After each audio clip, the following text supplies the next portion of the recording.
প্রথমে আপনাদেরকে একটা অত্যন্ত সুখবর দিয়ে শুরু করি যে ইউএইতে আমরা আমাদের বাংলাদেশি ভাইরা যারা ওই সময় এই আন্দোলনে শরিক হয়েছিলেন এবং ওখান থেকে তারা দাবি তুলেছিলেন যে আমাদের দেশের পরিবর্তন এবং তারা এই বৈষম্য বিরোধী ছাত্রদের আন্দোলনে একাত্মতা ঘোষণা করেছেন।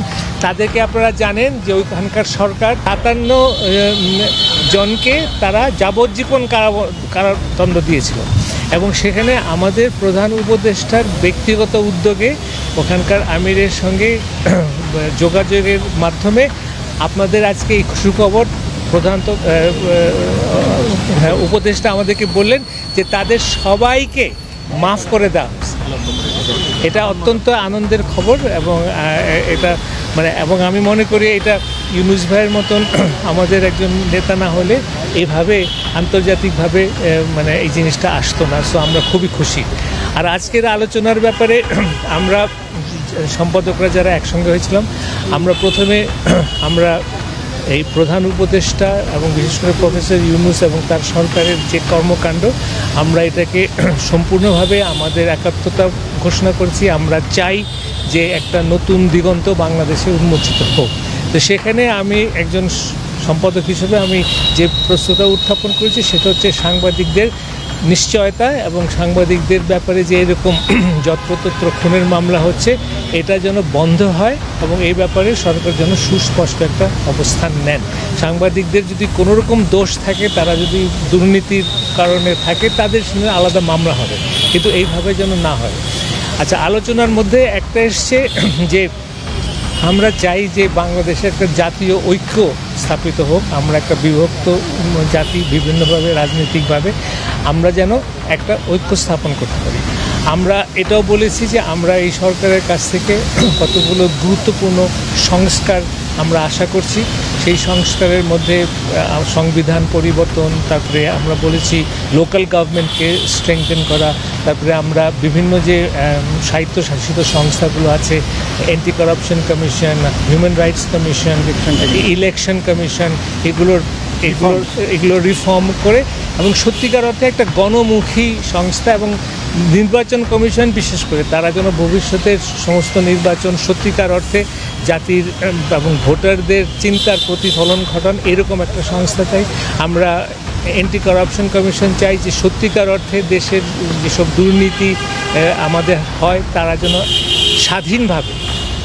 আরেকটা কথা আমরা বলেছি যে এই যে বিএসএস, বিটিভি এবং রেডিও যেটা সরকারের নিয়ন্ত্রণে, এদেরকে স্বায়ত্ত শাসন দেওয়া, তারা যেন পেশাগতভাবে তারা যেন তাদের দায়িত্ব পালন করতে পারে। তারপরে আমরা এটা কিন্তু সবাই বলেছি, এটা না কোনো ঐক্যমতের কথা না, আমরা ওখানে যেটা তুলেছি সেটাই বলছি। মিডিয়া নিষ্পেষণে যতগুলো কালো আছে সেগুলোর, যেমন digital security act, cyber security act, এই ধরনের আইন যেন অ্যাটলিস্ট এই মুহূর্তে ঘোষণা হয় যে এগুলোতে সাংবাদিকের নিপীড়নের যেসব অধ্যায়গুলো আছে এগুলো কার্যত হবে না এবং এটার রিফর্মটা ওনারা সময় নিয়ে এটা করবেন। এখানে আরও প্রস্তাব এসছে যে এই যে কনস্টিটিউশনাল রিফর্মের যে ব্যাপারটা, সেখানে যে এই প্রধান উপদেষ্টা উনি যদি মনে করেন যে একটা গ্রুপ করে দেওয়া, একটা বিশেষ কমিটি করে দিয়ে সব ধরনের যে আইনের পরিবর্তন, আপনার জুডিশিয়ারির ইন্ডিপেন্ডেন্স, তারপরে পুলিশ রিফর্ম, এগুলো সব কিছু যদি একটা গ্রুপের কাছে হয় বা বিভিন্নভাবে হতে পারে, অর্থাৎ এগুলোর আমরা পরিবর্তন চাই, এগুলোর আমরা গণতান্ত্রিক রিফর্ম চাই। এবং উনি আমাদেরকে বলেছেন যে উনি সম্পূর্ণরূপে স্বাধীন সাংবাদিকতা বিশ্বাস করেন এবং আমাদের কাছে ওনার বিশেষ আবেদন হচ্ছে যে আমরা যেন আমাদের লেখনীর মাধ্যমে জাতীয় ঐক্যমত্য প্রতিষ্ঠা করা, তারপরে বিভিন্ন যে সাজেশন আমাদের থাকে, উনি এটা খুব সাগ্রহে গ্রহণ করেছেন এবং আমাদের কাছে আহ্বান করেছেন যে এই সরকার পরিচালনার সব ক্ষেত্রে গুরুত্বপূর্ণ যে উনি বলেছেন যে আমরা যেন সোচ্চারভাবে এই সরকারের ভুল ত্রুটি হলে আমরা যেন নির্দ্বিধায় সেটা কাগজে ছাপি এবং ওনার এই সরকারকে সাহায্য করি।